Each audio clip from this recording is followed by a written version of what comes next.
Hello students, कैसे हैं आप लोग। आशा करता हूँ कि आप लोग अच्छे होंगे। तो मैं आप लोग के लिए एक नया टॉपिक लेकर आया हूँ। इस टॉपिक का नाम है जेनेटिक्स। इस टॉपिक में हम लोग जेनेटिक्स के बारे में पढ़ेंगे, इसके क्या नियम से इसके बारे में जानेंगे। पहले बात करते हैं कि जेनेटिक्स होता क्या है। Genetics is the study of transmission of body character from parent to offspring and the governing laws. Means कि जेनेटिक्स में हम लोग ऑफ स्प्रिंग में पेरेंट्स का करेक्टर कैसे ट्रांसफ़र होता है इसके बारे में जानेंगे और इसके नियम्स के बारे में जानेंगे। George Mendel is the father of genetics. George Mendel ने जेनेटिक्स के ऊपर सबसे पहला लॉ दिया था, इसलिए हम जॉर्ज मेंडल को जेनेटिक्स का फादर कहते हैं। What is heredity? Heredity is the transmission of genetically based character from parent to offspring, such as body character transfer from parent to offspring. Heredity में पेरेंट्स का कैरेक्टर बच्चों में transmit होता है। जैसे पेरेंट्स के 2 आँख होते हैं, बच्चों में भी 2 आँख होता है।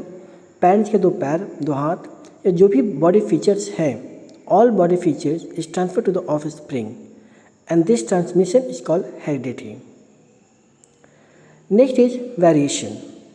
हम सभी जानते हैं कि अप्रॉक्सीमेटली 8 बिलियंस पीपल्स अभी इस वर्ल्ड में हैं और सभी एक दूसरे से भिन्न हैं।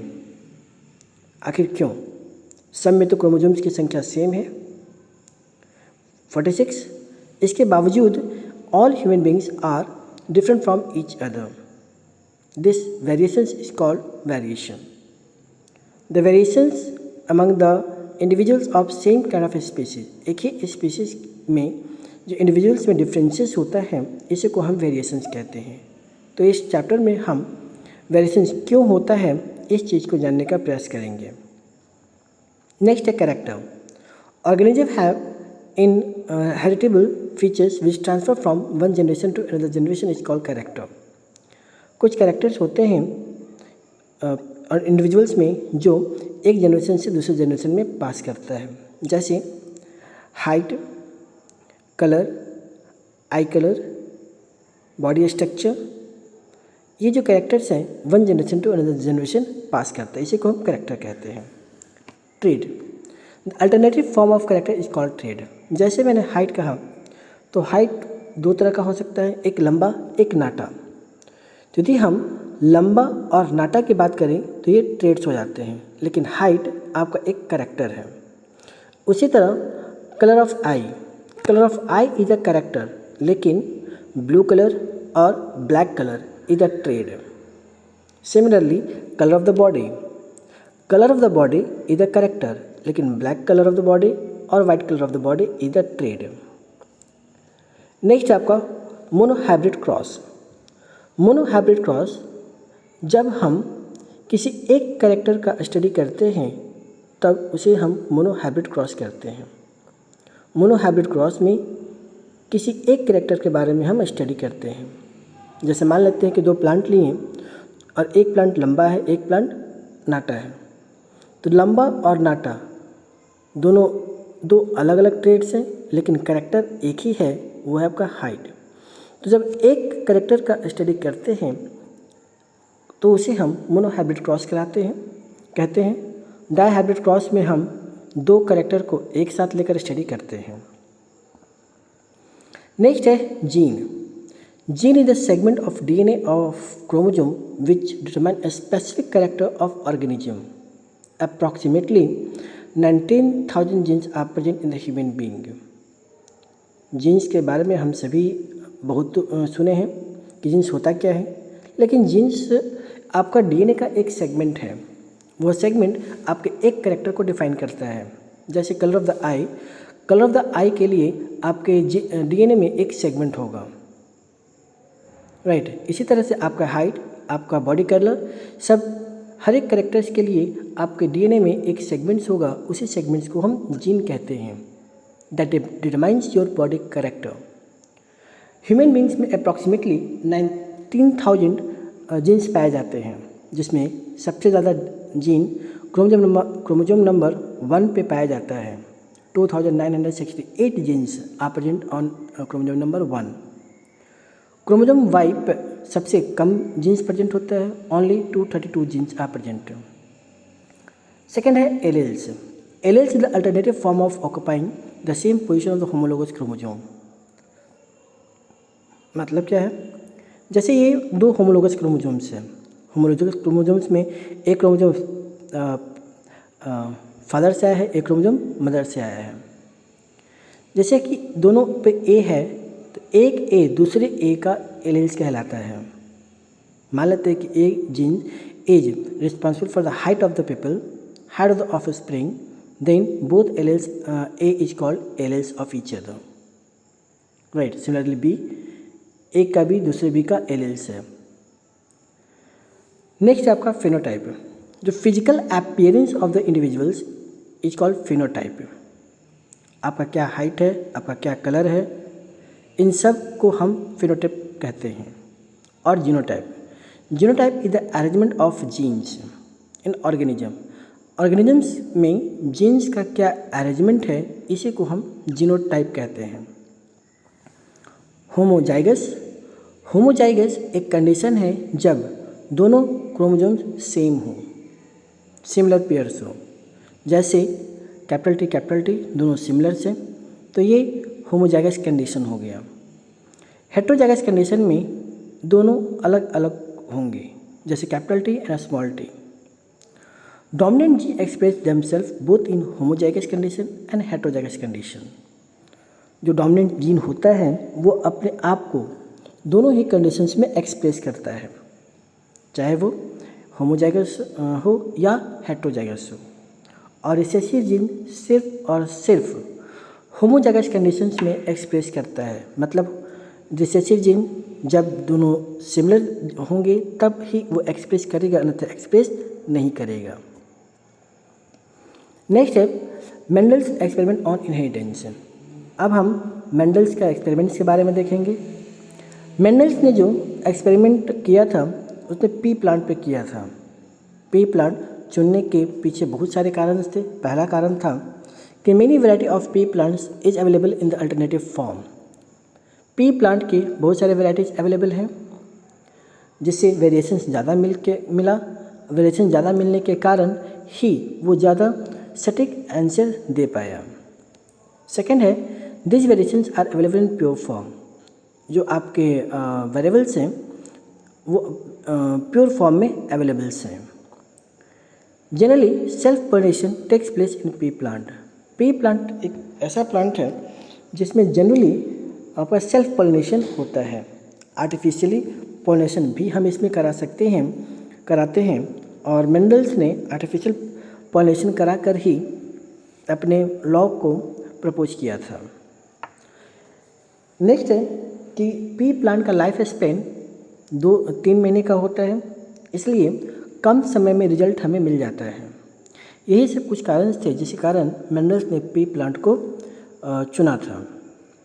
अपने एक्सपेरिमेंट के बेसिस पे उन्होंने 3 लॉ दिए थे: law of dominance, law of segregation और लॉ ऑफ इंडिपेंडेंट असॉर्टमेंट.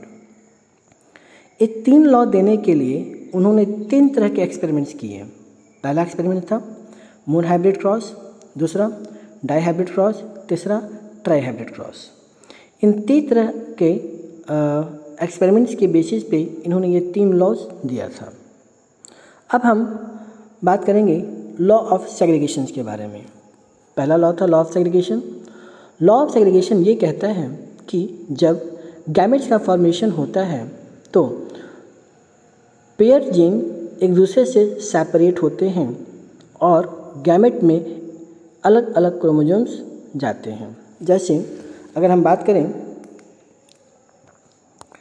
तो यहाँ पे आप देख सकते हैं कि पेरेंट्स के अंदर XY क्रोमोसोम्स था, लेकिन जैसे ही गैमेट का फॉर्मेशन हुआ तो ये दोनों क्रोमोसोम्स अलग हो गए. एक गैमेट्स में एक क्रोमोसोम आ गया, दूसरे गैमेट्स में दूसरा क्रोमोसोम चला गया. सिमिलरली XX वाले में इसमें भी एक गैमेट्स में एक क्रोमोसोम गया और दूसरे गैमेट्स में दूसरा क्रोमोसोम गया. तो लॉ ऑफ सेग्रीगेशन यही है कि जब गैमेट का फॉर्मेशन होता है तो pair of chromosomes get separated. अब हम बात करेंगे मोनोहाइब्रिड क्रॉस के बारे में। मोनोहाइब्रिड क्रॉस में हम सिर्फ एक कैरेक्टर को लेकर स्टडी करेंगे। मान लेते हैं कि एक कैरेक्टर हम हाइट ऑफ द प्लांट को लेकर चले, तो हम दो तरह का प्लांट लेते हैं, एक टॉल प्लांट, एक ड्वार्फ प्लांट। टॉल प्लांट भी आपका प्योर फॉर्म में है जो कि डबल टी कंडीशंस में है। दूसरा ड्वार्फ प्लांट जो कि प्योर फॉर्म में डबल टी कंडीशंस में है। इन दोनों का हम क्रॉसिंग कराएंगे तो लॉ ऑफ सेग्रीगेशन ये कहता है कि यहाँ पे जो दोनों जीन्स प्रेजेंट हैं वो गैमेट्स में एक ही जीन जाएगा, सिमिलरली यहाँ भी एक ही जीन जाएगा। अब जब दोनों क्रॉस करेंगे तो हमें जो रिजल्ट मिलेगा वो कैपिटल टी स्मॉल टी मिलेगा। यहाँ F1 जनरेशन में जितने भी प्रोडक्ट्स आएंगे वो सारे के सारे टॉल्स आएंगे, राइट। F1 जनरेशन में जब क्रॉसिंग के बाद हमें रिजल्ट मिलेगा तो उसमें सारे के सारे टॉल प्लांट्स मिलेंगे। क्यों?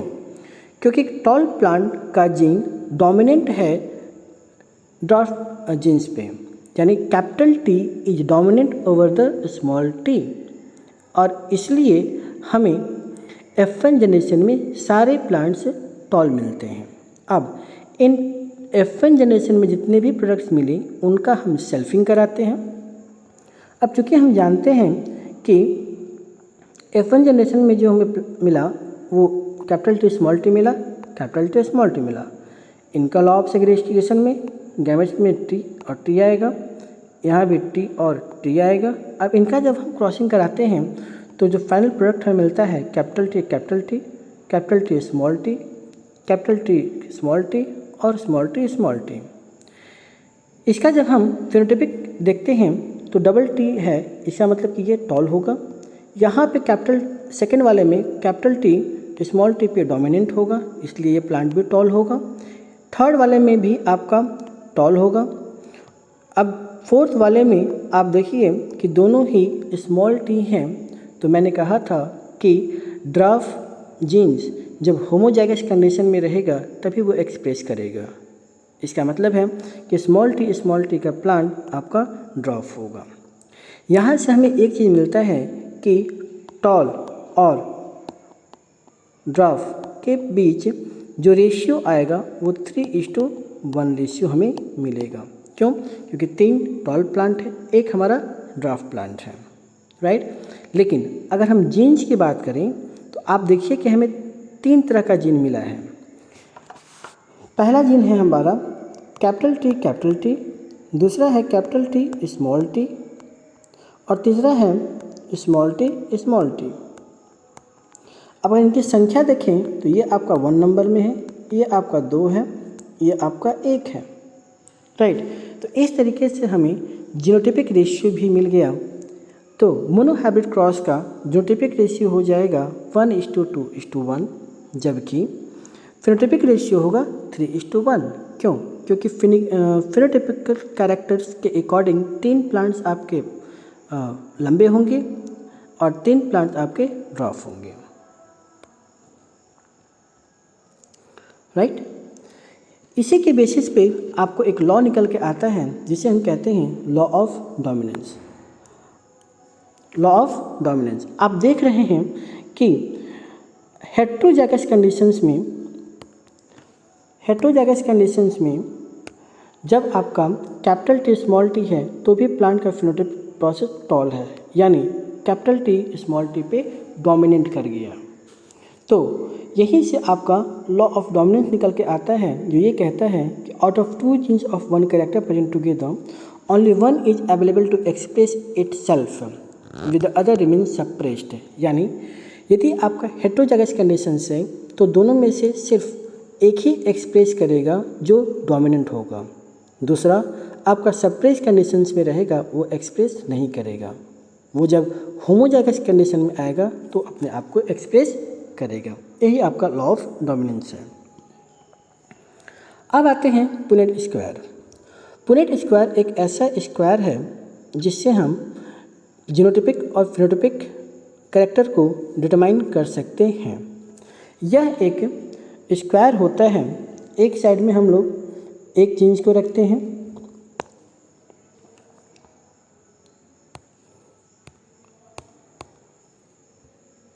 एक साइड में हम लोग एक जीन्स को रखते हैं, राइट, और दूसरे साइड में दूसरे को रखते हैं। मान लेते हैं कि हमें जो मिला था वो कैपिटल टी था, कैपिटल टी स्मॉल टी था। अगर यहाँ हम प्रोडक्ट की बात करें तो ये आपका स्मॉल टी है, this is your small T, right. अगर इसमें हम क्रॉसिंग कराते हैं तो capital T equal to capital T small T, तो स्मॉल टी और फिर यहाँ पे कैपिटल टी स्मॉल टी, तो कैपिटल टी स्मॉल टी, यहाँ पे स्मॉल टी, तो यहाँ पे आपका कैपिटल टी स्मॉल टी होगा, कैपिटल टी स्मॉल टी, यहाँ पे सिर्फ प्रॉब्लम है। ओके, तो इस पुनेट चार्ट स्क्वायर से हम ज्योमेट्रिक रेशियो और फिनोटाइपिक रेशियो कैलकुलेट कर सकते हैं। इस कॉम्बिनेशन से आपका जेनेटिक काउंसलर्स भी डिटरमाइन करते हैं कैरेक्टर्स के बारे में, या कोई जेनेटिकल डिसऑर्डर्स है उसमें भी ये चार्ट हमें हेल्पफुल करता है। अब बात करते हैं डाईहाइब्रिड क्रॉस में। डाईहाइब्रिड क्रॉस में हम दो कैरेक्टर का स्टडी एक साथ करते हैं। जैसे हम दो कैरेक्टर लेके चलते हैं, एक कैरेक्टर आपका टॉलनेस ऑफ द प्लांट, दूसरा शेप ऑफ द सीड। मान लेते हैं कि सीड आपका राउंड और रिंकल्ड है, तो हम प्योर फॉर्म में कैपिटल आर लिए हैं। इसका मतलब है कि आपका प्लांट प्योर फॉर्म में टॉल है और सीड आपका रिंकल्ड है। दूसरा कंडीशन हमने लिया है कि small T small R, it's mean कि आपका प्लांट ड्रॉप है और सीड आपका रिंकल्ड है। जब इनका हम क्रॉसिंग कराते हैं तो लॉ ऑफ सेग्रीगेशन ये कहता है कि जीन्स आपके अलग होंगे। आप देख रहे हैं कि जीन्स, एक गैमेट में एक जीन टॉलनेस का आया है, एक gene shape of the seed का आया है, राइट। तो मैंने कहा था कि जीन का बंटवारा होता है, जीन्स गेट सेपरेटेड। तो यहाँ पे हाइट के लिए एक जीन है टी, सीड के लिए एक जीन है आर। तो एक जीन हाइट का, एक जीन सीड का एक गैमेट में इंटर करेगा। इसी तरह से आपका यहाँ पे गैमेट्स का फॉर्मेशन हुआ। अब जब इनका हम सेल्फिंग कराएंगे तो F1 जनरेशन्स में सारे प्रोडक्ट जो आएंगे वो capital T capital R small R आएगा, राइट। यदि यहाँ से हम देखें तो सारे प्लांट्स आपके टॉल होंगे और आपके जितने भी सीड्स होंगे वो राउंड होंगे। जब इसका हम सेल्फिंग कराते हैं तो जो हमें प्रोडक्ट मिलता है पुनेट स्क्वायर की सहायता से, वो प्रोडक्ट ये है। हम देख रहे हैं कि हमें प्लांट टॉल राउंड मिला है। इसी तरीके से सारा क्रॉसिंग कराने के बाद हमें इतने प्रोडक्ट्स मिलते हैं, राइट। अब इस पुनेट चार्ट का इस एनालिसिस के बाद जो फाइंडिंग्स हमें मिलता है वो फाइंडिंग्स है कि आपके टॉल प्लांट और राउंड सीड्स 9 हैं, टॉल प्लांट और रिंकल्ड सीड 3 है, dwarf plant and round seed 3 है, ड्राफ्ट प्लांट और रिंकल्ड सीड 1 है।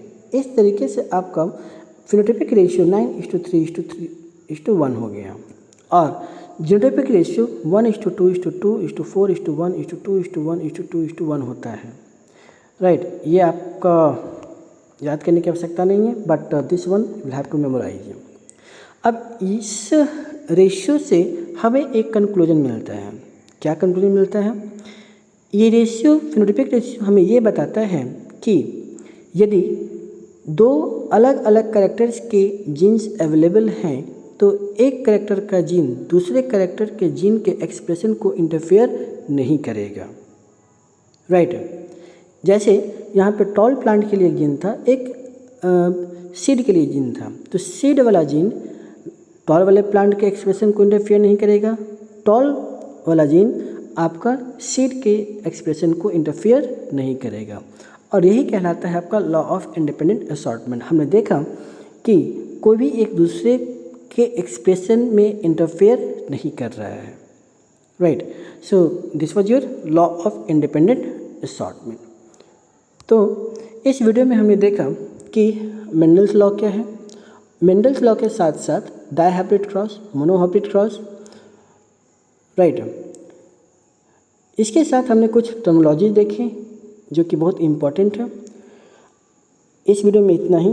अगले वीडियो में हम लोग जेनेटिक्स डिजीज के बारे में बात करेंगे, क्रोमोसोम्स और कैरियोटाइप्स के बारे में बात करेंगे। तब तक के लिए thank you, have a good day.